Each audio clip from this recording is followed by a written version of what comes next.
یا اللہ یا رحمان یا رحیم یا کریم۔ اللہ تعالیٰ نے ہر انسان کو فطرتاً کیا فرمایا؟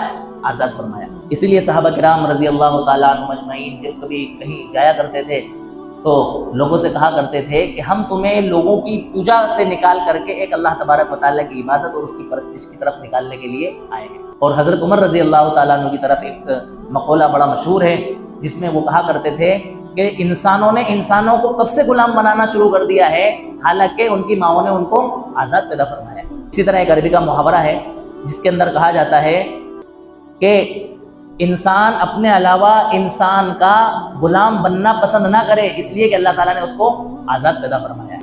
تو اللہ تعالیٰ کی منشا یہ ہے اور اسلام کی منشا یہ ہے کہ انسان آزادی کے ساتھ زندگی گزارے اور جہاں کہیں بھی رہے آزادی کی فضاؤں میں اپنی زندگی کو گزار کر کے اپنے مالک حقیقی سے جاگے۔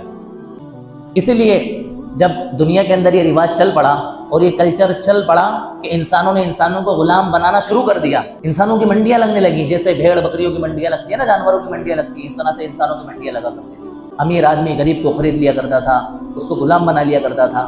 اور دیکھو غلام اور آزاد کی مثال بیان کرتے ہوئے اللہ تبارک و تعالیٰ نے قرآن کریم کے اندر فرمایا ضرب اللہ مثلا عبدا مملوکا لا يقدر على شيء ومن رزقناه منا رزقا حسنا فهو ينفق منه سرا وجهرا هل يستوون۔ اللہ تعالیٰ نے مثال بیان کی ایک ایسے غلام کی جو کہ کسی کی ملکیت میں ہو، لا يقدر على شيء، وہ کسی چیز پر اختیار اور قدرت نہیں رکھتا ہے۔ جو کچھ غلام کا ہوتا ہے وہ سب کس کا ہوتا ہے؟ اس کے آقا کا ہوتا ہے۔ وہ اپنی مرضی سے کھا پی نہیں سکتا، وہ اپنی مرضی سے پہن اوڑھ نہیں سکتا، وہ اپنی مرضی سے کہیں جا آ نہیں سکتا، وہ اپنی مرضی سے کھل کر کے نہیں رہ سکتا، اپنی ضرورتوں کو پورا نہیں کر سکتا۔ اگر وہ محنت مزدوری بھی کرتا ہے تو سب کس کو لے جا کر کے دینا ہے؟ اس کے آقا کو لے جا کر کے دینا ہے۔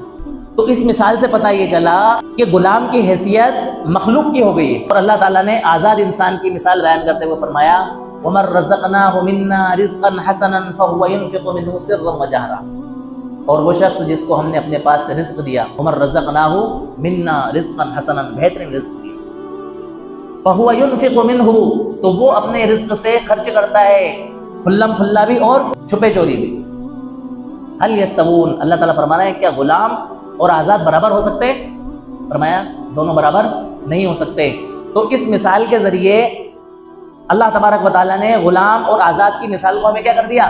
سمجھا دیا کہ دیکھو بظاہر اس آیت میں ایسا لگ رہا ہے کہ غلام کی مثال مخلوق کی اور آزاد کی مثال کائے کی ہے؟ خالق کی ہے۔ خالق کو سارے پاور حاصل ہے لیکن مخلوق کو کسی بھی طرح کا کوئی مخلوق پاور حاصل نہیں ہے۔ حالانکہ اللہ تعالیٰ نے اس آیت کے اندر مثال توحید کی دی ہے کہ دیکھو تم ساری کی ساری مخلوق جو ہے نا اللہ تعالیٰ کی پیدا کی ہوئی ہو، تمہارا خالق اللہ تبارک و تعالیٰ ہے، تمہیں کسی بھی قیمت پر اللہ تبارک و تعالیٰ کی بغاوت کا حق حاصل نہیں ہوتا ہے۔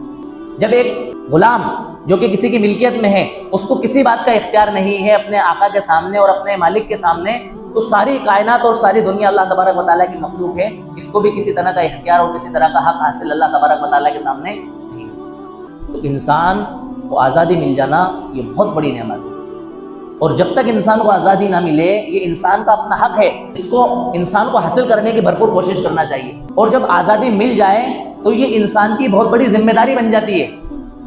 آزادی مل جانے کے بعد انسان کے لیے یہ آزادی کیا بن جاتی ہے؟ ذمہ داری بن جاتی ہے۔ تو ہمارا ملک بھی انگریزوں کے شکنجے میں آیا اور انگریزوں نے یہاں کے باشندوں کو، یہاں کے رہنے والوں کو اپنا غلام بنانے کی کوششیں کی، بڑے ظلم و ستم ڈھائے۔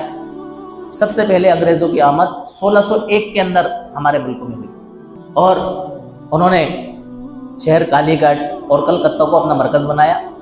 وہاں سے دھیرے دھیرے پھر دوسرے شہروں میں جانا شروع کیا، اور سورت، گجرات کا سورت جو شہر ہے اس شہر کو بھی اپنا تجارتی مرکز انہوں نے بنایا۔